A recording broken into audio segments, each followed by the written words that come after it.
হিরণে না দিলীপী ভরসা খড়গপুরে। আসন্ন বিধানসভা নির্বাচনে বিজেপি সোমবার 144 জনের প্রার্থী তালিকা ঘোষণা করেছে। বিজেপি প্রার্থী তালিকায় ছিল চমক। অন্যান্য হেভিওয়েট কেন্দ্রগুলির মধ্যে খড়গপুর অন্যতম।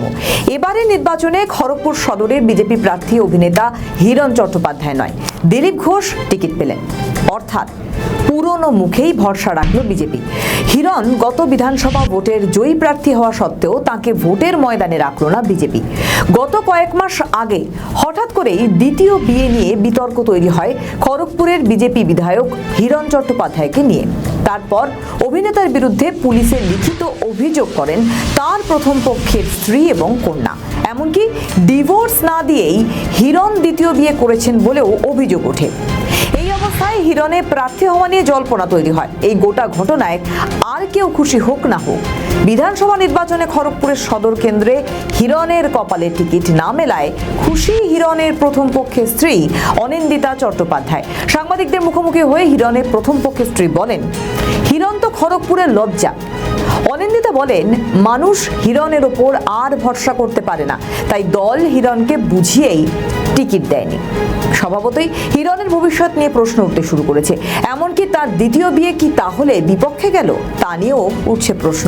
হিরণের আসন হাতছাড়া প্রসঙ্গে দিলীপ ঘোষ বলেন, গত নির্বাচনে হিরণ ঘাটাল লোকসভা থেকে প্রতিদ্বন্দ্বিতা করেছেন নিজের এলাকার বাইরে।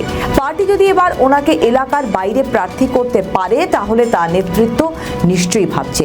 পাশাপাশি দিলীপ ঘোষ হিরণের উদ্দেশ্যে নাম না করে বার্তা দেন, সকলের উদ্দেশ্যেই একটাই বার্তা, পার্টির উপর ভরসা রাখুন। বহু লোকের সঙ্গে এমন ঘটনা ঘটেছে। পার্টিতে আপ ডাউন চলতেই থাকে, সব সময় সমান সুযোগ চলবে না, সবাইকে সুযোগ দিতে হয়। পার্টির আদর্শ এবং নেতৃত্বের উপর ভরসা রাখা উচিত। প্রসঙ্গত 2016 সালের বিধানসভা নির্বাচনে খড়গপুর সদর আসনে বিজেপির হয়ে লড়াই করেছিলেন দাবাং নেতা দিলীপ ঘোষ, কিন্তু কিছু কারণে 2021-এ তাঁকে সেই আসন থেকে সরিয়ে দিয়ে তার জায়গায় প্রার্থী করা হয়েছিল অভিনেতাকে। বিপুল ভোটে জিতেছিলেন ঠিকই, কিন্তু দিলীপ ঘোষের জায়গায় হিরণকে মানতে পারেননি পার্টির সমর্থকরা। পরবর্তীতে দিলীপের সঙ্গে দূরত্ব বাড়ে দলে। দিলীপ কোণঠাসা হয়ে যান। 26-এর ভোট অত্যন্ত গুরুত্বপূর্ণ, তাই দলের শীর্ষ নেতৃত্ব পুরনো মুখ অর্থাৎ দিলীপের ওপরই ভরসা রেখেছেন। 15ই মার্চ ব্রিগেডের মঞ্চেও তাঁকে দেখা গিয়েছিল।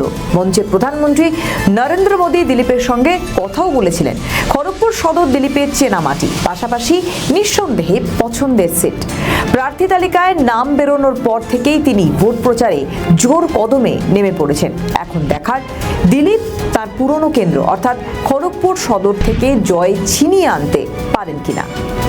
আমাদের ভিডিও ভালো লাগলে লাইক ও শেয়ার করুন, কমেন্ট সেকশনে আপনাদের মতামত জানান। আরও ভিডিও পেতে আমাদের চ্যানেলটিকে সাবস্ক্রাইব করুন এবং প্রতি মুহূর্তে খবরের আপডেট পেতে প্রেস করুন বেল আইকন।